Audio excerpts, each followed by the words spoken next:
ಈ ಸಿಗಲಾಗುವುದು ಏನು ದೊಡ್ಡ ಮಾತು. ಯಾರು ಪುಣ್ಯಾತ್ಮ 21 ಲಕ್ಷ ರೂಪಾಯಿ ನಿಮ್ಮ ಆ ಮನೆ ಒಳಗೆ ಹುಟ್ಟಿದ ಮಕ್ಕಳಿಗೆ 10 ಪೈಸಾ ಕೊಡಕ್ಕೆ ಆಗುದಿಲ್ಲ. ಒಬ್ಬ ಗುರುವಿಗೆ 21 ಲಕ್ಷ ಕೊಟ್ಟು ಕಾರ್ ಓಡಿಸ್ತೀರಿ ಅಂದ್ರೆ ಏನು ದೊಡ್ಡ ಮಾತು. ಗುರುವಿನ ಸಂಕಲ್ಪ ಆಶೀರ್ವಾದ. ಒಂದು ತೊಲಿ ಬಂಗಾರ ಹಾಕಿ ಹೋಗ್ತೀರಿ, ಕಿಮ್ಮತ್ತು ಎಷ್ಟೈತಿ ಗೊತ್ತೈತೇನ? ಅಳು ಮಗಗ ಪ್ರೀತಿ ಹ್ಯಾಂತಿಗೆ ಒಂದು 100 ರೂಪಾಯಿ ಕೊಡ್ಬೇಕಾದ್ರೆ ಎತ್ತರ ನೋಡ್ತೀರಿ. ಇಲ್ಯಾಕೆ ಬಂದು ಬಂಗಾರ ಹಾಕ್ತೀರಿ, ಇಲ್ಯಾಕೆ ಬಂದು ನೀವು ಲಕ್ಷ ಗಟ್ಟಲೆ ರೊಕ್ಕ ಕೊಡ್ತೀರಿ ಅಂದ್ರೆ ನಮ್ಮಪ್ಪ ಮಧುಗೊಂಡ ಮಹಾರಾಜ ನಮ್ಮ ಜನ್ಮ ಸಾರ್ಥಕ ಮಾಡ್ಯಾನ.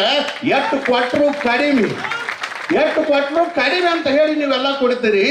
ಅದಕ್ಕೆ ಅವಧೂತ ಸಿದ್ಧ ಮಹಾರಾಜರಿಗೆ ಒಂದು ಮಾತು ಹೇಳ್ತಾನು, ಆರಾಮ್ ಹೇಳ್ತಾನೆ ಅವ್ರಿಗೆ. ಮಧುಗೊಂಡ ಮಹಾರಾಜರ ಹೇಳ್ಯಾರ ತಿಳ್ಕೊರಿ, ನೀ ಯಾವುದಕ್ಕೂ ಚಿಂತೆ ಮಾಡಬೇಡ. ನೀ ಇಲ್ಲಿ ಜಾಗದಾಗ ಮಧುಗೊಂಡ ಮಹಾರಾಜ ನನ್ನ ಹಂತಿಲಿ ಗದ್ದಿಗೆ ಅಂತೇಳಿ ಕೂತ ಯಪ್ಪ ಇದು ಆಗ್ಬೇಕಂತಂದ್ರೆ ಆ ಸಂಕಲ್ಪ ಎಂದೂ ಸುಳ್ಳಾಗುವುದಿಲ್ಲ. ಅದನ್ನ ಮಧುಗೊಂಡ ಮಹಾರಾಜ ನಡೆಸ್ಕೊಡ್ತಾರೆ.